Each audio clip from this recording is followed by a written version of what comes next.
Selamat datang di channel Robinstat. Kali ini kita akan bahas tentang metode ARIMA model ya, dengan menggunakan Minitab. Sebelum lebih lanjut, para sahabat dapat like, komen, dan subscribe untuk mendapatkan video-video menarik selanjutnya.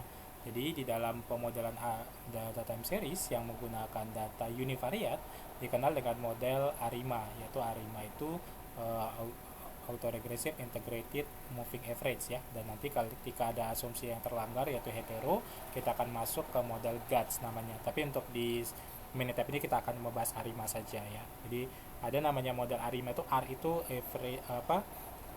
autoregressive, jadi dia dipengaruhi oleh lag datanya, sedangkan moving average itu dipengaruhi oleh errornya. Nah, misalkan kita ingin mengetahui tentang bagaimana kita memprediksi data dari misalkan indeks ya, ataupun indeks harga produsen atau indeks harga konsumen, atau bahasa lainnya adalah inflasi ya. Jadi data yang di sini harus kita harapkan datanya adalah data yang sudah stasioner seperti itu. Data stasioner yaitu data yang tidak mengandung unsur-unsur misalkan di dalam time series seperti trend, seasonal, cyclical, dan residual ya, atau irregularnya. Nah, kita akan masuk ke misalkan di Minitab-nya. Kita akan coba bagaimana merun si data time series ini ya dengan menggunakan teknik Minitab ya. Kita akan masukkan datanya dulu. Di sini kita ambil datanya.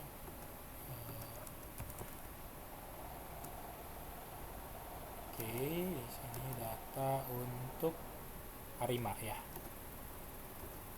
Nah, kita cuma punya data ini ya, Delen PPI ini artinya indeks harga produsen, atau bahasa lainnya adalah inflasi dari sisi produsen ya. Caranya tinggal statistik ya, kemudian time series kita pilih yang model untuk ARIMA ya. Nah, di sini masukkan datanya ya, masukkan datanya. Ini masukkan data yang mau kita gunakan adalah data ini ya. Kemudian untuk ini grafik yang mau kita gunakan ya, nanti untuk uji-ujinya misalkan mau 4 grafik gitu ya. Kemudian grafik AECF, PECF gitu ya. Kemudian data yang mau digunakan itu adalah ini. Kemudian ini namanya, ini kalau kita isi 1 namanya berarti R1 ya. Kalau ini yang kita isi 0, ini 1, ini namanya MA1. Nah, artinya digunakan kalau ini 0 data level ya. Kalau ini 11 namanya berarti ARMA1 atau ARIMA 101 ya. Tapi kalau ini kita isi 1 ya, ini namanya ARI1. Ini menggunakan data different.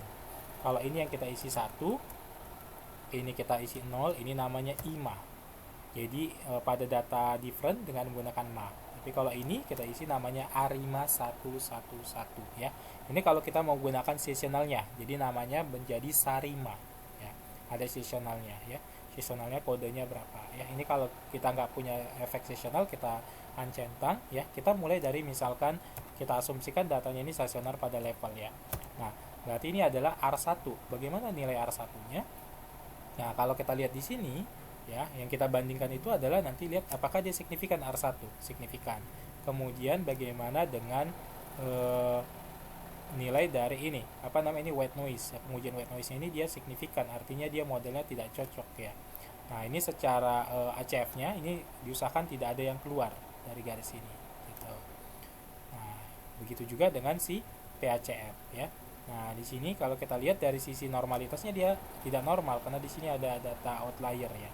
Kalau heteronya dia dianggap karena ini acak non hetero ya. Kemudian autocall-nya, nah di sini dia dianggap non autocall karena dia sesuai dengan ordernya sini bersifat acak, walaupun ada beberapa yang jauh ya dari kenormalan seperti itu. Kemudian kalau kita mau buat MA ya, kalau kita buat MA atau moving average ya, nah, di model ARIMA tadi, nah ini kita ganti. Nah, ini menjadi 0 1. Nah, kemudian kalau kita mau buat ARMA berarti kita pilih di sini. ARMA itu berarti 1. Oke. Nah, nanti model yang terbaik itu adalah model yang semuanya signifikan ya. Misalkan ini, kemudian dia ininya white noise ya, ini tidak signifikan, artinya H0-nya model fit, A1 tidak fit, ini white noise. Nah, kemudian dia memenuhi asumsi. Nah, ini lihat, ini di bawah sini semua. Kemudian di sini juga oke ya.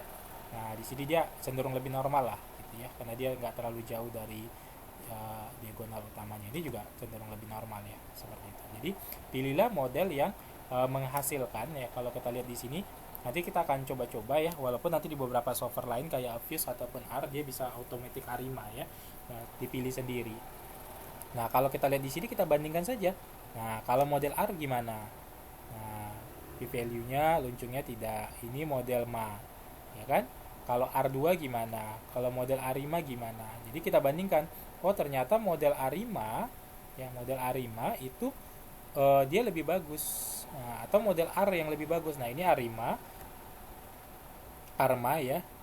Nah, kalau kita lihat dia sini sama-sama, kemudian nanti bandingkan dengan koefisien determinasi yang terbesar. Jadi pilih yang sama-sama signifikan semua, kemudian pilih yang asumsinya terpenuhi semua, kemudian pilih yang R square-nya terbesar dari beberapa kemungkinan model yang kita pilih ya. Kalau ini udah jelas, walaupun dia signifikan model R1 ya, nah di sini dia tidak terpenuhi ya asumsi white noise-nya. Di sini juga tidak terpenuhi. Berarti kandidat R1 dan MA1 tidak terpenuhi. Tinggal kita pilih misalkan RMA1 atau R2 misalkan, atau MA2 nanti. Jadi kita pilih yang terbaik. Demikian terkait dengan moving average, sangat sederhana di Minitab. Kalau mau lebih kompleks ya nanti menggunakan Fuse atau R. Semoga videonya bermanfaat. Sampai ketemu di video-video berikutnya. Terima kasih.